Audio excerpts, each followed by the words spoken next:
Are you interested in Montessori-inspired, low-maintenance backyard toddler toy recommendations? If so, this video is for you. In this video, I'm breaking down my top 3 recommendations for different types of activities to include in your backyard to foster independence, life skills, and just open-ended play. In case we haven't met yet, I'm Kalina. I am a full-time toddler mom with a baby girl on the way at 37 weeks pregnant. In this channel, we're keeping things encouraging, informative, talking about homeschooling, intentional parenting, mindset, woo-woo, organic, natural products. So if any of that resonates, go ahead and like and subscribe for new videos like this every week. You want to look for things that are supporting your toddler's independence, different types of tools, different ways that they can practice life skills, and also things that are just really open-ended play. So things that don't have a set fixed way that they need to be interacted with, that can be used in lots of different ways and really up to the child to use their own creativity. Here are my top 3 recommendations plus a bonus fourth.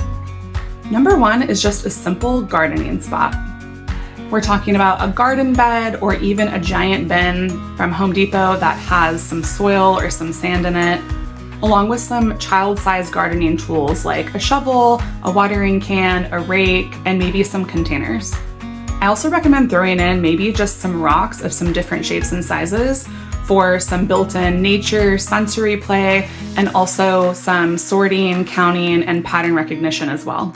In my backyard right now, we have a sandbox and also a gardening box with soil, and I will say I'm pretty team soil at this point. The sand has just gotten absolutely everywhere. It's been really windy in Southern California, and it's been kind of back blowing into my son's face.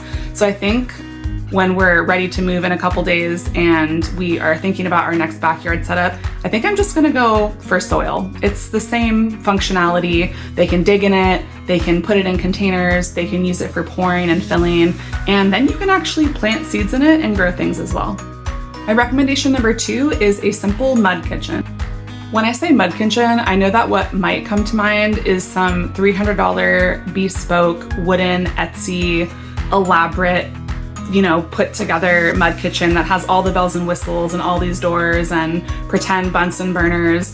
You really don't need that. What you're really looking for is a place to play with water in a fixed location. So a pouring and filling station and containers with little spigots and spouts and little cups to do that with. This is really good for practical life skills, learning how to do things like washing dishes and just cleaning up after themselves, and also the motor skills that come with pouring activities. In my backyard right now, we just have a little Tykes table and then one of those Love Every sinks that I just put on top, and I just put some containers in there. So my son just washes his little dishes, he turns on and fills up containers and pours them out, and that's really it for the mud kitchen.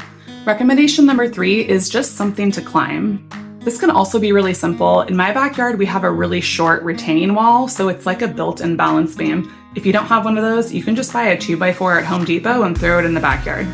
You can also use stepping stones, an old tire, or if you want to get fancy, definitely some kind of climbable play structure.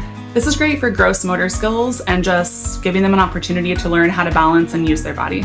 Bonus number 4 recommendation is just a plain old garden hose. Honestly, with a hose, the possibilities are absolutely endless. It can tie into all of those different activities. My son spends so much time just playing with the hose, making patterns with the water, using it to fill things up, spray myself and my dog with it. So it's a lesson in, self-control and learning about other people's limits. And aside from a slightly higher water bill, it's just such a low maintenance and accessible activity. So I highly recommend just letting your kid play in the backyard with a garden hose. I hope this video gave you some ideas of some really low maintenance, inexpensive ways to Montessori-ize your backyard so that your toddler can have a super fun time and get some creative free play going. Thanks for watching, and I'll see you in the next one.